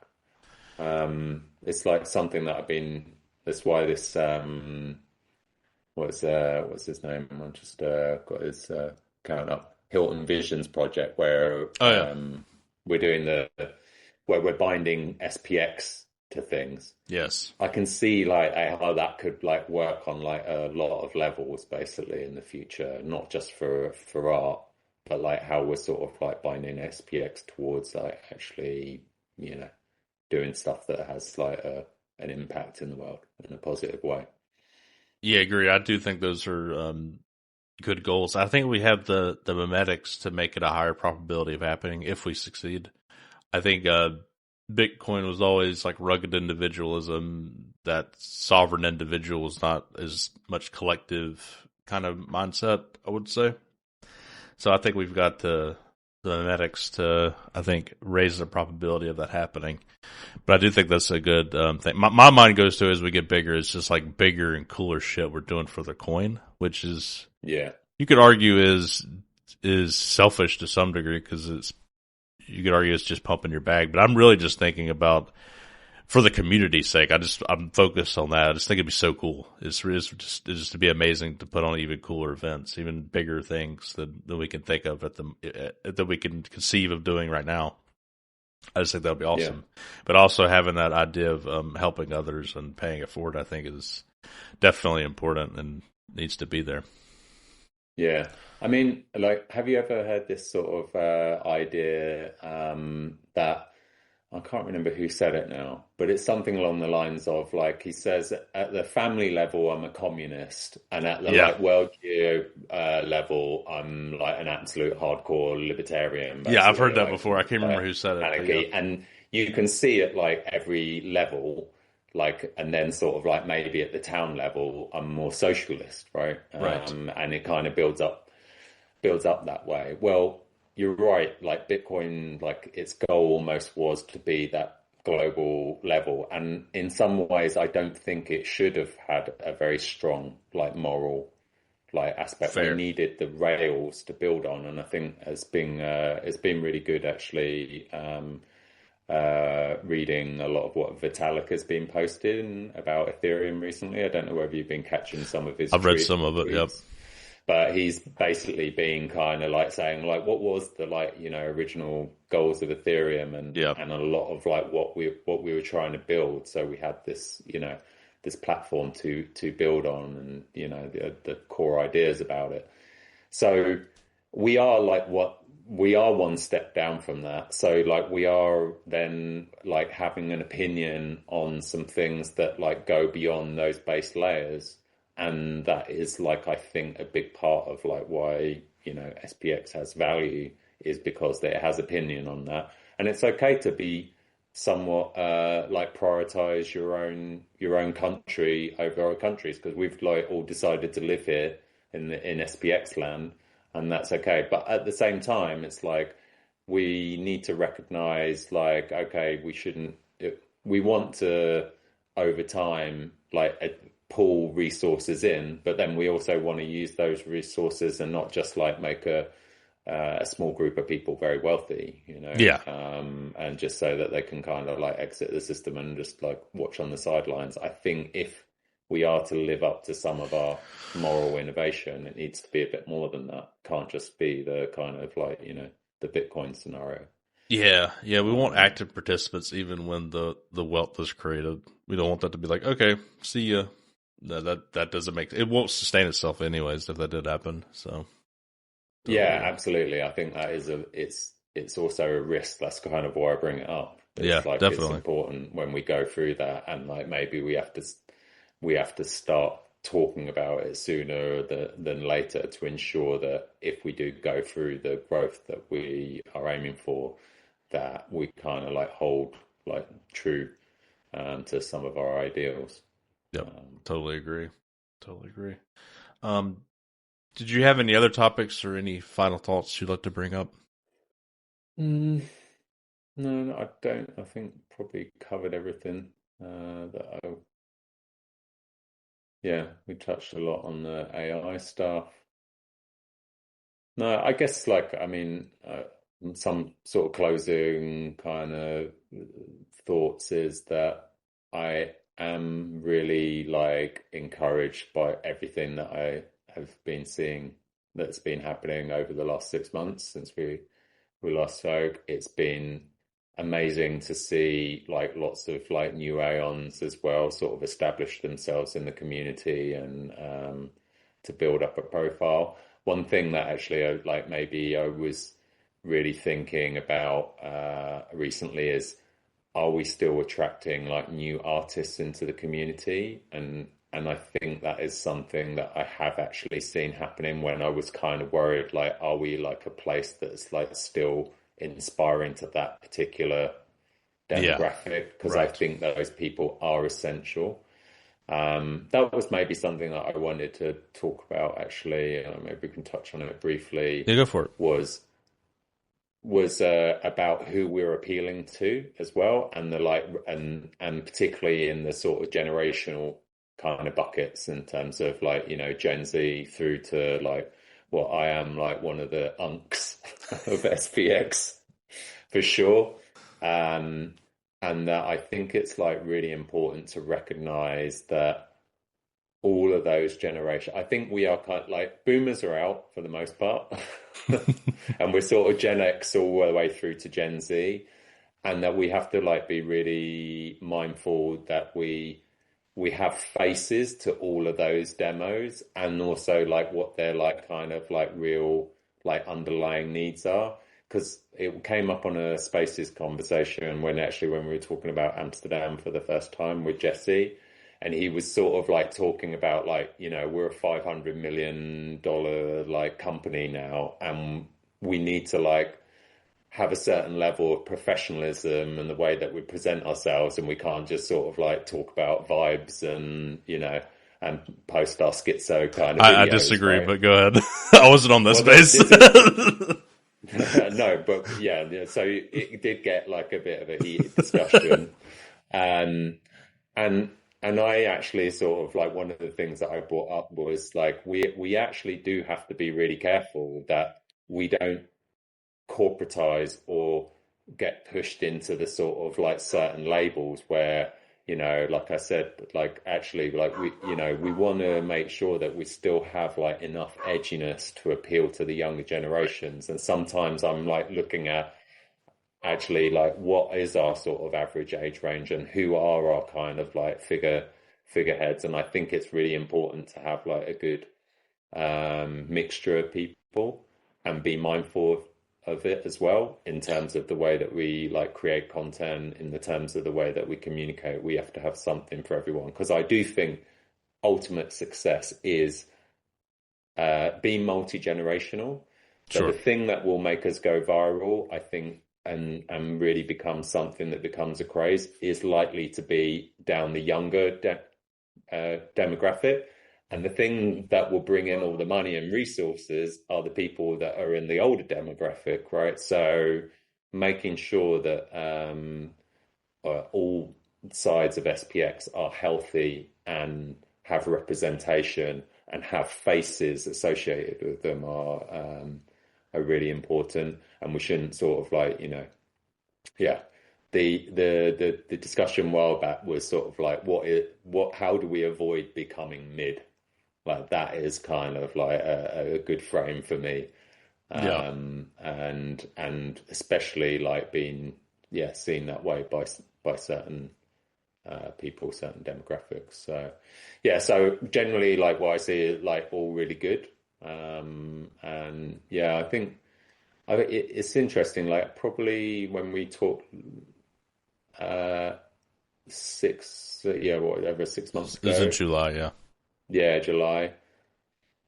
I was kind of very sort of excited but I can't quite believe it's going to happen. And now I think it's Yeah. No, but now I think we were all both that way. Yeah. Yeah, because you're in this kind of like, you see all the evidence, and you see all the reasons why it should be.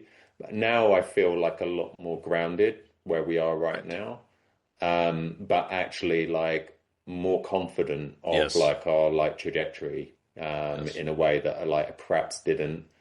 But again, it comes down to, I guess, what we were saying like at the start of the conversation. Like, it is this shifting from sort of like becoming more real, more long term, more like looking at in it for the long haul.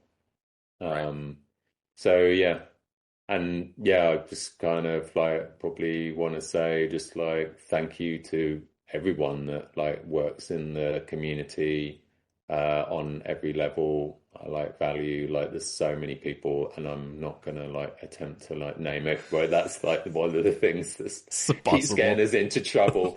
Whose list is it today, and who got missed off? Oh my gosh, I've never attempted to. So, because one of my ideas, like I think I put it on your form, was sort of like, should we have like an awards ceremony? But like, imagine like how much like controversy that could cause. Basically, like, you know, yeah, if we have like award for like best video of the year, best this of the year, you know, and, yeah. But yeah, so like, but generally, like, it's just, yeah. First of all, very honored to be invited back.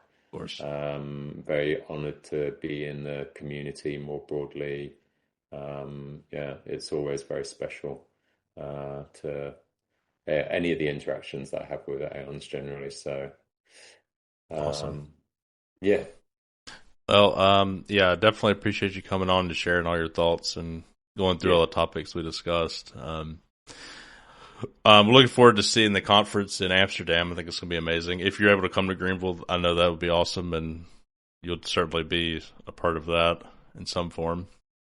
I'll leave a link. Like, sorry, go ahead. Oh, go on. I was going to say, like, I feel, yeah, like at the moment, I feel like it is shaping up to sort of like take us to another level. And I'm just, yeah, I'm very. It'll be amazing. As well. It'll be amazing. Yeah. I'll leave a link to Dubbing's X account below, please. If you're not following already, please like, comment, and subscribe. It greatly helps the channel. Until next time, persist forever.